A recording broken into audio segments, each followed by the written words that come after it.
Hey everybody, welcome to the 6x Summit 2021, day 2, our live Q&A. Super excited to be here. Another great day. We had, I think, more than 8 sessions today. Super informative. It was all about SaaS, enterprise apps, collaboration, and some just tremendous thinkers. And like we had heard from all of you out there last year, you wanted more live. So while the sessions that you heard all day were recorded in advance, this session is live and it's real time, and we've got some great guests here joining us today, and we're going to talk to them about what's going on in SaaS, what's going on in applications.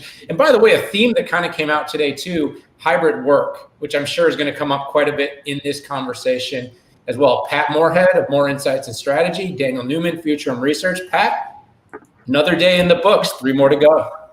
No, it's great. And we've had a couple 100,000 people come through the door, and it's been super exciting, super happy at the response. And yeah, you take a little bit of a risk when you go from 2 days to 5 days, 30 speakers to 50 speakers, but so far so good. But Daniel, we're almost only through day 2 here. But no, I'm really glad to have Nate from Oracle, Alysa from Microsoft, and James from VMware. Everybody brings a different thing to the party, and whether it's enterprise applications, whether it's SaaS, and your companies are even part of collaboration, although that was not what you were looking at. I still think it was a fascinating day. But let's just jump right into this.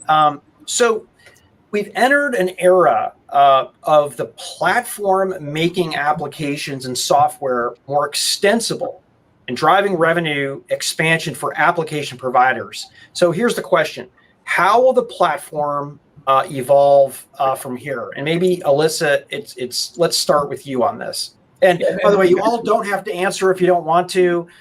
Jump in after, and we might go in, and Daniel and I are gonna go back and forth on this. And Pat, real quickly, let's make sure we give them each just a quick moment to give an introduction of each and everyone. Nate, Alysa, and James. Nate, why don't you just quickly, from Oracle, to give everybody just a quick background on your role so that everyone out there listening knows what it is you do. Sure. Thanks, Daniel and Patrick, for having me. Great to see you.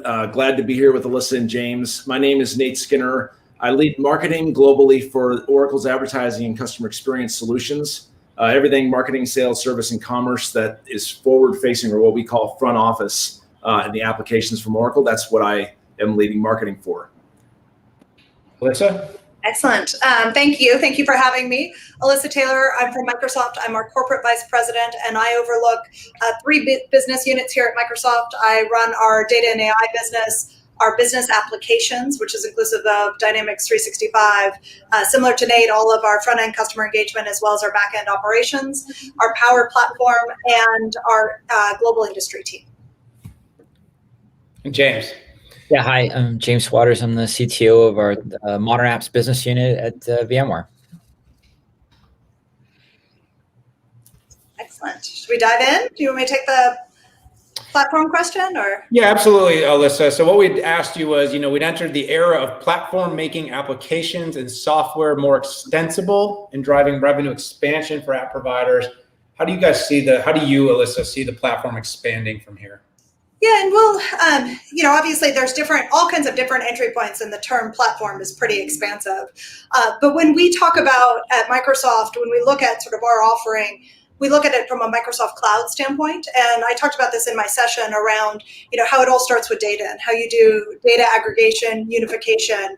And once you have that sort of data platform, the extensibility off of that data, James and I were just talking about this, whether you're building cloud native apps, whether you're using a low-code, no-code tooling environment like the Power Platform, being able to extend that data, create very unique experiences for an organization. And then I think the new thing that really has come into the market is at the enterprise SaaS application layer, how you can actually bring that data into your SaaS environment, and then also expand and extend off of that. I think the days of sort of the multi-year customization are done, and it's more about how you have overlays and you can extend that data, bring that data directly into your application layer, and then create those very unique complementary solutions, whether it be an application, whether it being able to analyze the data, and also very importantly, how you automate data and get rid of some of those legacy processes. So we really kind of think of it as a stack, starting with the base platform of, for us, it's Azure in our hyperscale cloud platform, the extensibility layer tooling that you have, and then the enterprise app layer. Yeah, absolutely. James, as Pat said in his introduction, very profoundly, is that you guys all come from slightly different spaces, different backgrounds, and obviously different companies that are looking at the market differently. I need a different word. But I'd love to get that take from you guys in terms of, platform evolution. I know you're building a lot on Kubernetes, but kind of what's your whole thoughts around modernization and the extensibility of the platform? Yeah, Daniel, that's a great question. I think VMware's in a really interesting position right now because Kubernetes is presenting this opportunity to present a more rationalized global compute fabric across every cloud. And, to apply that with, kind of the rigors of IT policy and security that VMware's always been known for, as well as the hardware fungibility that I think VMware's been known for. And I think that's pretty provocative value prop for our customers, and they're very interested in that. And then part of where I spend my time is like, okay, so what are you going to do with Kubernetes? Now you've got a Kubernetes. What's it for? And I think one of the killer use cases for Kubernetes is these API-first developer-friendly apps. Because if you actually crack open an enterprise and say like, hey, how do you actually find out that data about that customer when someone calls a call center? Sometimes it's pretty bad. And there hasn't been someone who's come through and said, let's build a developer-first interface to really empower the next generation of apps in these enterprises to make great experiences. So I think that 1-2 punch of a globally rationalized Kubernetes fabric, as well as the great API-first apps, is such an interesting opportunity for VMware to go after right now. Yeah, absolutely. And Nate, from the Oracle perspective and the business you lead, in regular updates that we get from your team each quarter, we're hearing more and more about the expansion of the platform, extending and connecting the applications. Kind of how are you and how is your team at Oracle thinking about this particular area? Yeah, I mean, we believe that the future of the platform, and I couldn't agree more with Alysa and the way James described the challenge. When you say platform, it means different things to different people. So for us, they need to be flexible. You have to be able to. We've seen, if nothing else, in the last year that people want to go fast, and there's no shortage of need to expedite change and customer experiences quickly. And so the platform needs to be flexible. You need industry specificity. So we need the ability to deploy, update, control applications on the platform that are specific to industries. We're just getting to that level of sophistication now where people want to have software that works specifically for them and their unique use cases and workflows. And lastly, I would say AI has failed many companies who have tried to take advantage of it. That might be a little provocative, but it's hard, right? I mean, everybody throws around the word AI, and it's in every friggin' pitch deck you see, and it's everybody's SEO juice has got AI dribbled all through it. And the challenge is that it's kind of failed to deliver on the promise for a lot of companies, especially industry-specific examples and workflows, especially when you're trying to remain flexible. And so bringing data and AI, I couldn't agree more with Alysa. Bringing data is at the core of this entire process. Bringing it together so that AI and the machine learning algorithms can work against data that is live and representative of your customers. It's important, and that should be critical in the context of a platform of the future. Yeah, so Nate, I'm going to take your AI and I'm going to raise your stakes. I'm going to take it to hybrid work, right? That's the other thing we all have to be talking about. But I'm very suspect that we actually know what we're getting into. It was one thing when we were all equal squares or rectangles, and we were we were all remote. And now we're just going to kind of mix this whole thing up, and what comes out, I don't know exactly, but I would like to understand, and maybe we'll start with you, James, is what do you see the impact that it's going to have on the software and even collaboration space, and maybe kind of extend the thought to enterprise apps, but also, VMware plays a big role in virtualization of many apps, regardless of where they are. Yeah, if you take a step back, I think sort of the VMware perspective that software defined anything and that software can go where it's needed is really pretty important. So the idea that you can software define your end user computer experience and say, hey, let's apply policy within our end user computer experience and just turn that on with the zero trust network. I think that's in huge demand right now, kind of like that last mile.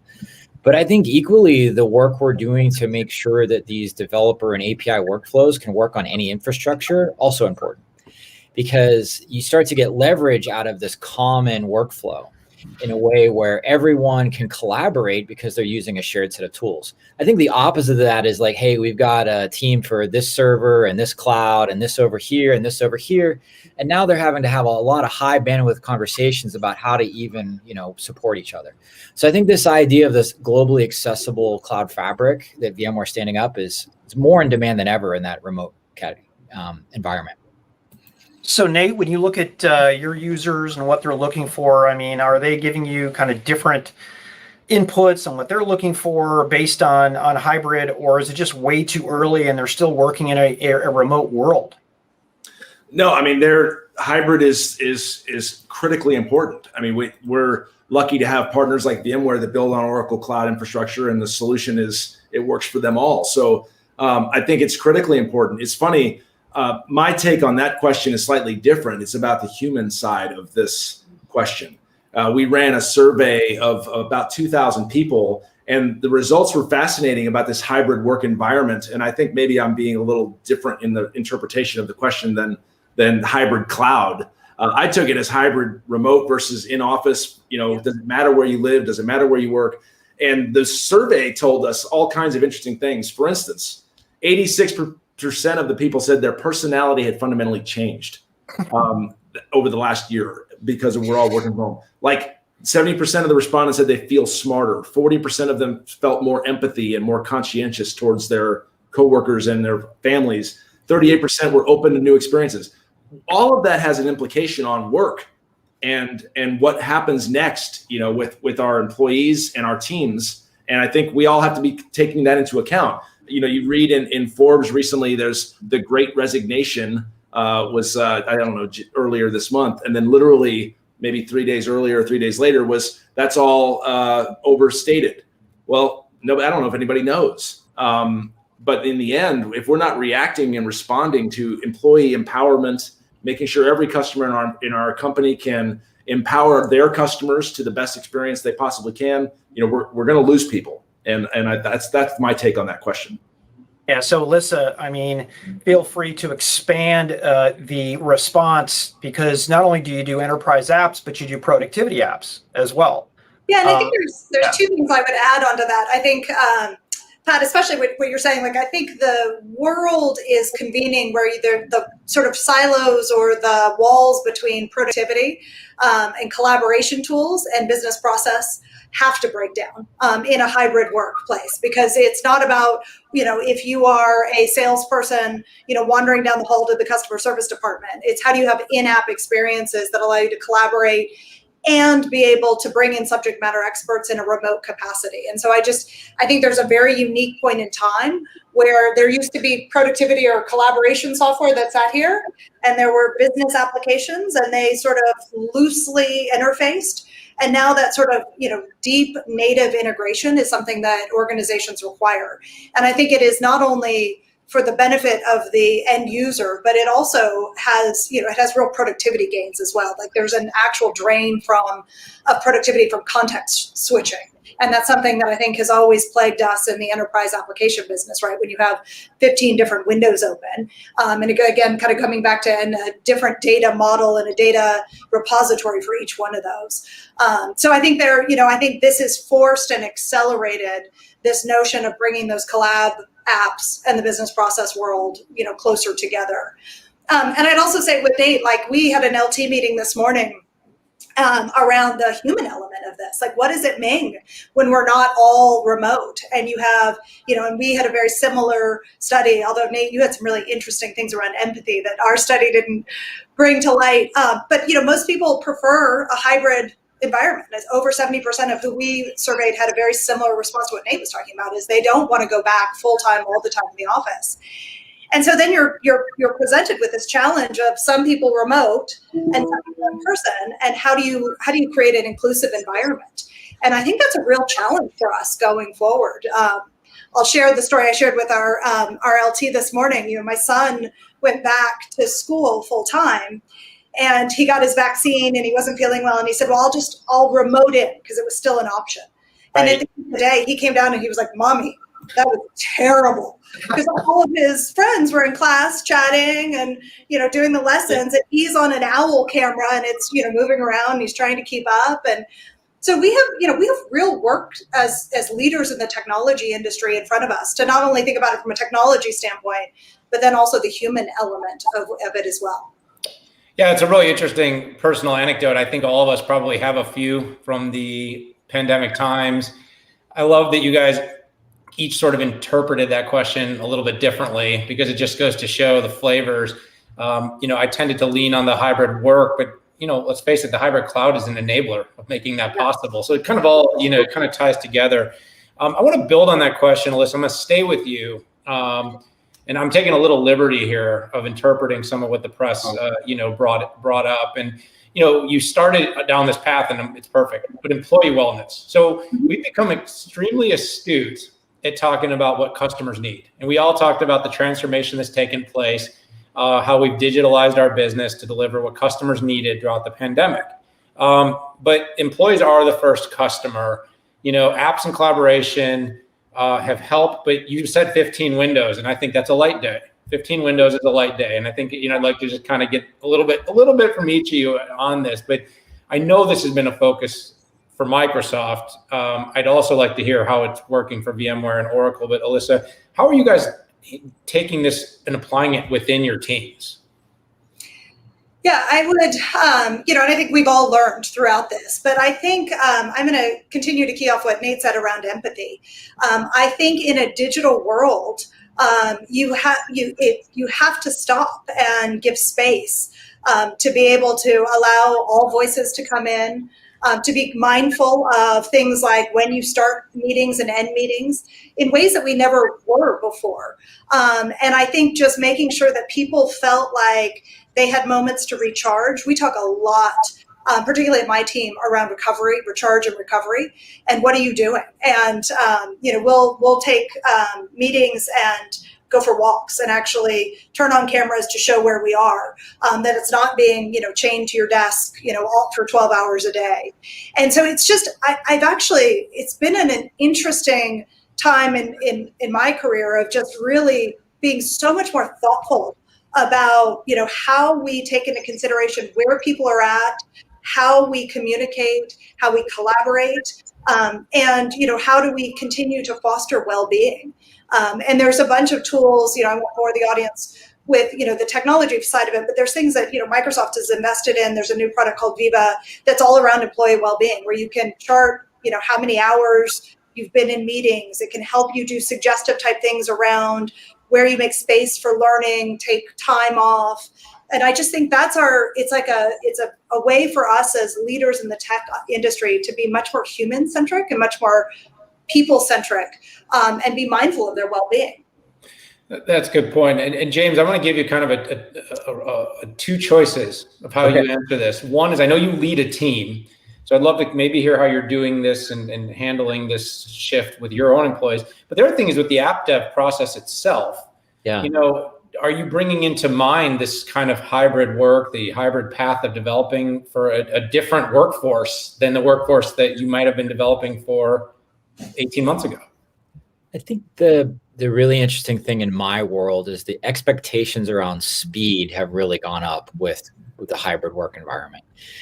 And if you think about it, Alysa is making some really smart comments about avoiding burnout. Well, why are we avoiding burnout? Well, because it's actually so easy to schedule us now, right? Like if you think about the Zoom era, it's sort of like the Kubernetes for humans, right? Like it's been packing us very efficiently. Like my days have started at 7 a.m. every day. They go till Asia late.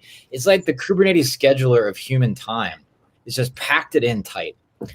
And so then, of course, we got to make sure we take care of our well-being.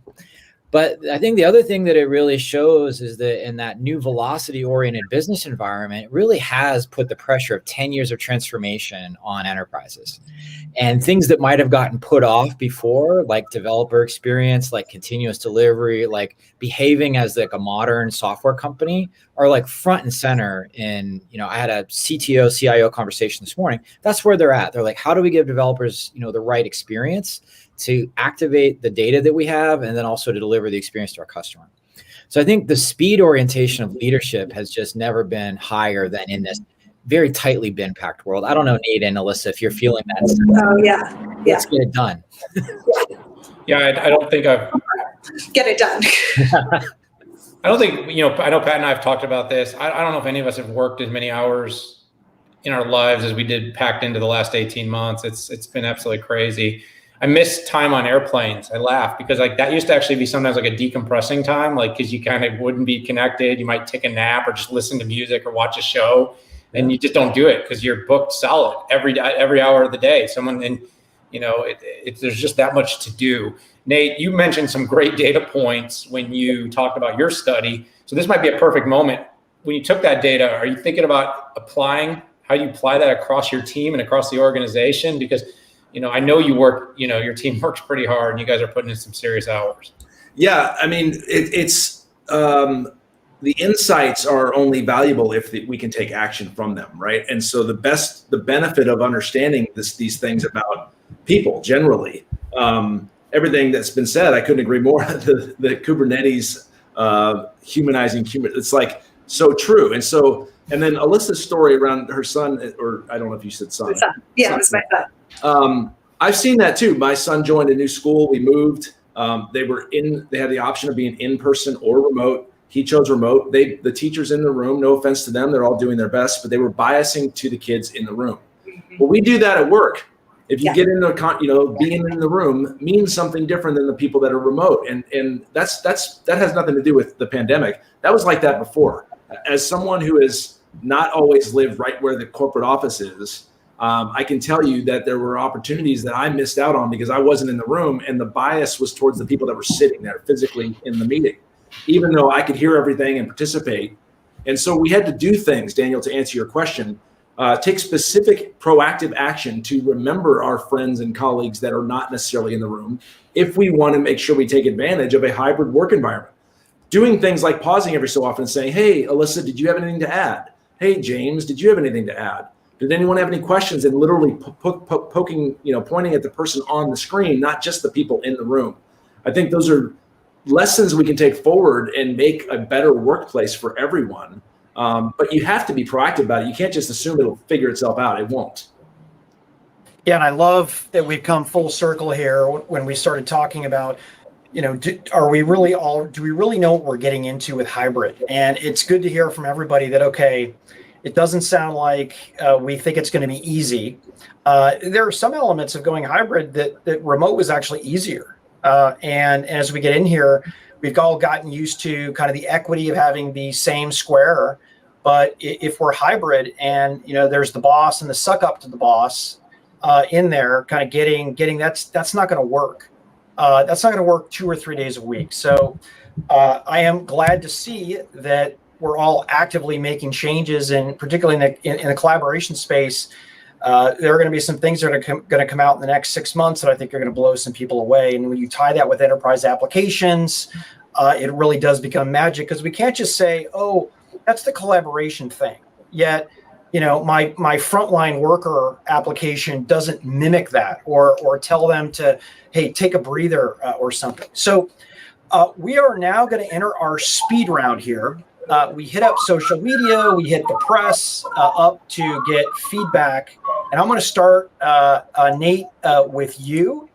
And so in the CX space, the move away from kind of third-party to first-party data, right? We've seen it with what Apple's done. We've seen some things that Google has done. We've seen some restrictions come in on data. Huge implications here to privacy and permissions. What are you recommending to enterprises in reaction to this? Yeah, I mean, there's no mystery here, right? This is now a It's not the world moving to, it's the world is on the doorstep of or already in the consent-based kind of world, right? And brands need to think about the value exchange equation of moving to this consent-based world when it relates to customer retention, customer loyalty, keeping customers happy with their consent. We have to have them say, that's what I want. And so understanding the customers now, we need to do that even deeper than we ever have before, and know more about them with their consent than we did before if we intend to deliver a customer experience that changes the game for them. So this is all about first-party data, in essence, requiring us to fundamentally shift the relationship between a company and our customers. We have to get better at the first-party stuff because the third-party stuff's not available anymore. That's a good, concise answer. It's on-ramps and off-ramps, and everybody's going to have to approach it a little bit differently. But I do think it's a definite challenge for companies that have long depended on easy and inexpensive access to third-party data. And now we really need a customer or a person or a prospect to say, I want to hear from you. Oh. And you guys, by the way, are a bunch of companies that are prolific at this. You're doing great because you know the risk and you don't want to get tangled up in it. But you have a lot of customers that have gotten used to it. We could spend a lot of time on this. We got to keep moving. My fault. I can't help myself. Daniel, if I could add just one more little thing about that. We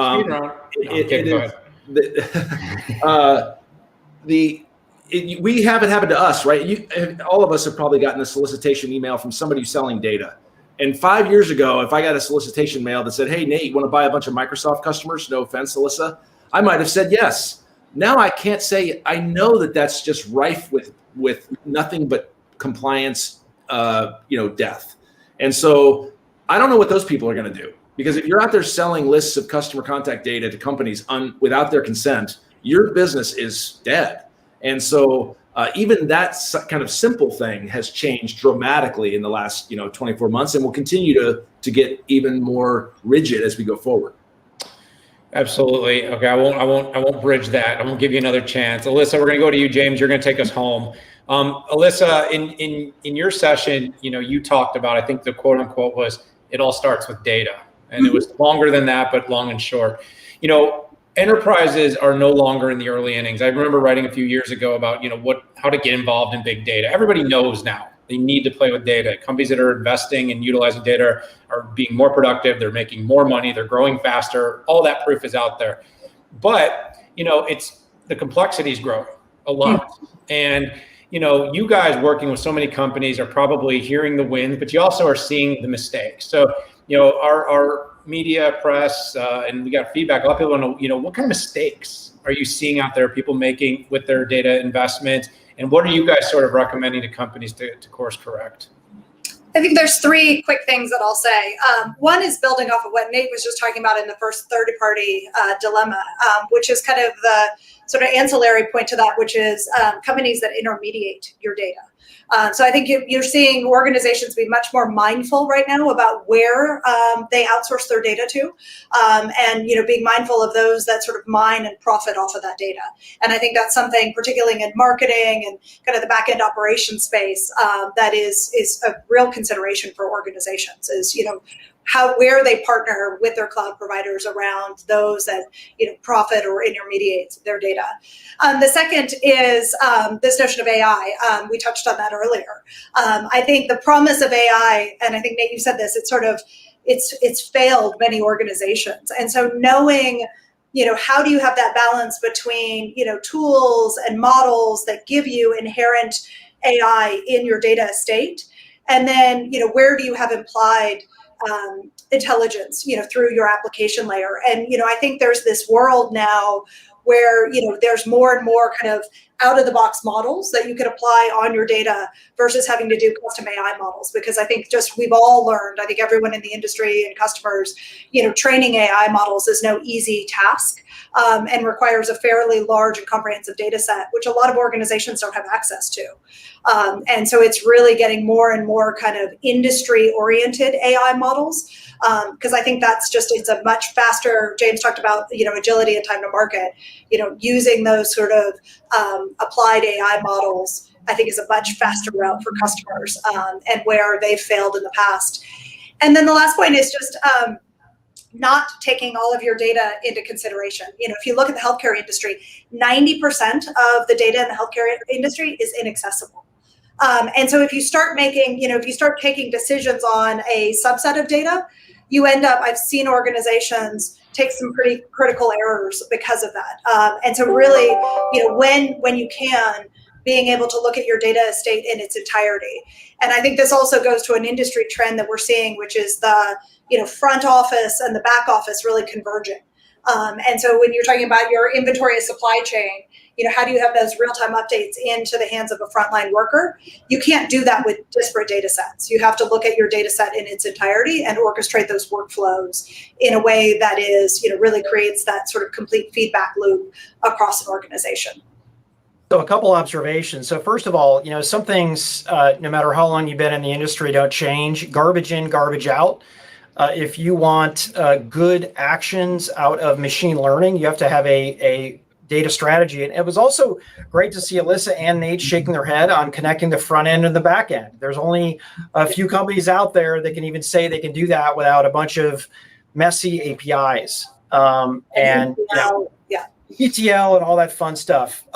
James, you're going to take us home here. I think some of the biggest input that we got was, hey, VMware with applications, kind of what's going on here. App development is actually your strategic runway here. Can you elaborate on why it starts with enterprise development and why that should be important to enterprises?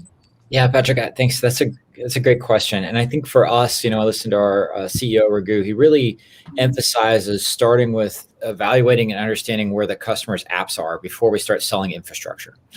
And so I think we have some really core strengths in the sense that we can give your apps as they exist a cloud operating model on a lot of different pieces of hardware, be it Microsoft's cloud, be it Oracle's cloud, et cetera. We can take your current apps to cloud hardware, no problem. And I think that's a fundamental foundation that's not going away. But the next question is like, well, what about these innovation apps that you're going to build? As you start to think about cloud native technologies, then you've got to get to the developer, because the developer is the point of interface to the human. Like we talked a lot about how this is about empathy and the modern work. Well, the reason we're iterating on applications and data so rapidly these days is because the human is a moving target. The human is a changing and evolving space. When we used to do the pure back office app, well, that was just something that Accenture laid out for us over an 18-month process, and we burned it into our mainframe. We ran it forever.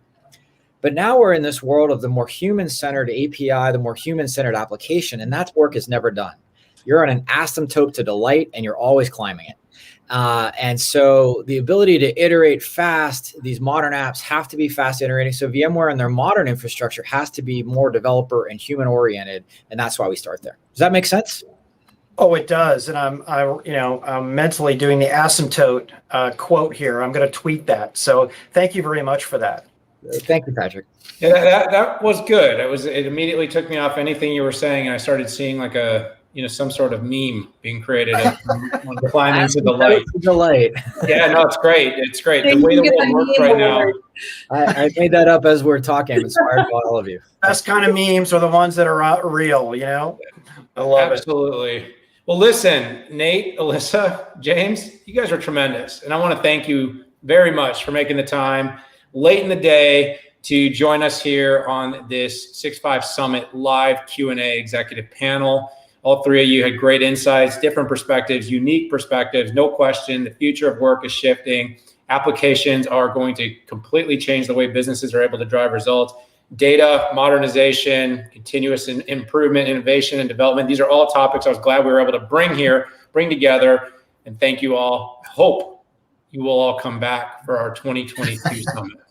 Absolutely. Thank you for having us. Thank you. Good to see everybody. Take care, Daniel, Patrick, Alysa, and James. Yeah. For everyone out there, thank you for tuning in. We'll be back tomorrow, day 3. It's going to get started with Honeywell CEO Darius Adamczyk kicking off the day. Great lineup, 5G Edge IoT, day 3, middle of the event, 3 more days to go. All these sessions were on demand, including this one. So if you're just tuning in and we're about to sign off, you'll be able to watch it in the stream later, and it's worthwhile. But for now, we got to go. For Pat, for myself, we'll see you later. Bye now. Take care.